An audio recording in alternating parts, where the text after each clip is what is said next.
I'm going to cut this sink into the worktop. The sink comes with a template, the clips here.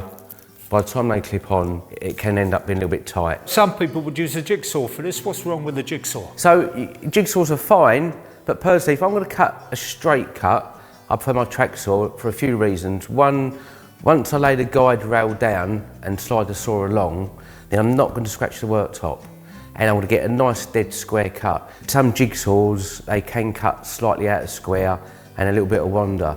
Now you can get these reverse blade cuts, so this cut's going down, so you've got less chance of it splitting out.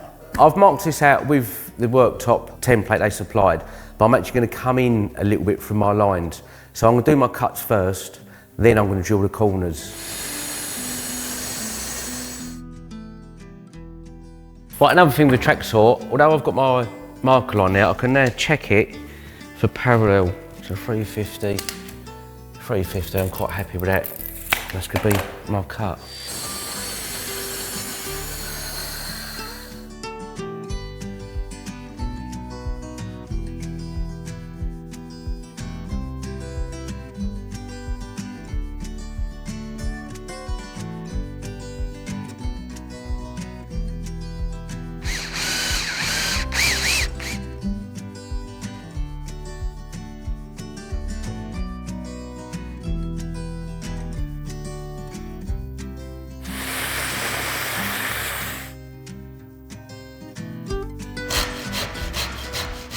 If you haven't got any clamps, you can screw a piece of timber straight on top there to stop it falling through. So I'm just about to cut the last bit out now, but you've got to be very mindful that there's not a lot of meat holding this together. Some people will wonder why you haven't got the sink in the middle. I try and give it as much there as we can, because the chances are someone's going to be standing here washing up. So I want slightly more meat at the front than I do at the back. It's got tap holes in it, so you don't need any margin along the back as such. No, we don't need a lot at the back. It's just supporting the sink basically. So I've given it slightly less there. I didn't want it much less than that because I've got a little upstands going on now. Sometimes, as you noticed on the last video, I actually cut the sink out in situ. The reason being, once I've mitered all the ends, I like to handle it as least as possible because these edges chip really easily. On that instance, I've got it all in, bolted it all up, then I marked the sink out.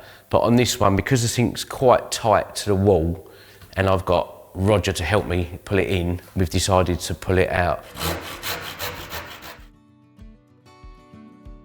Now, something I really like to see Dan's done here is to put this batten along the back, because one thing, it stops the units rocking that way. It's got a nice tight fit, but also he can fix the batten to the wall on the studs or wherever, and then he can get some side fixings. So as a solution, I think it's a hell of a lot better.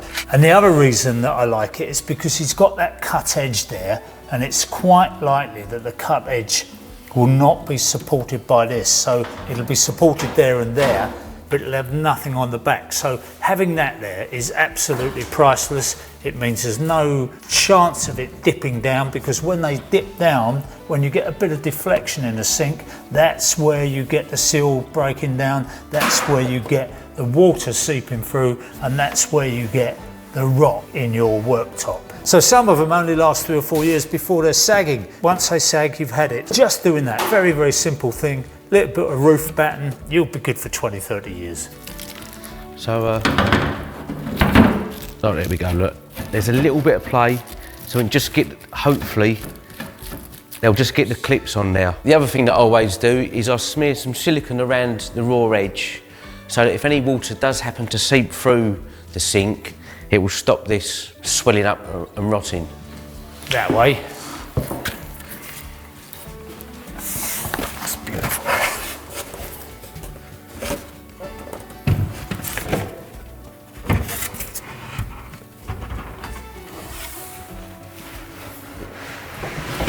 So now I'm just going to cut a nice little piece out of here for the bowl, and then that'll drop in nicely. I will probably drill some holes there lined up where the clip goes. Some people just silicone the sink straight in, I've noticed over the years, and with the powers of some of the silicones now, it does hold them really well rather than the clips, which can put a little bit of an indent in them. So what do you think, viewers? Do you screw it in or stick it in?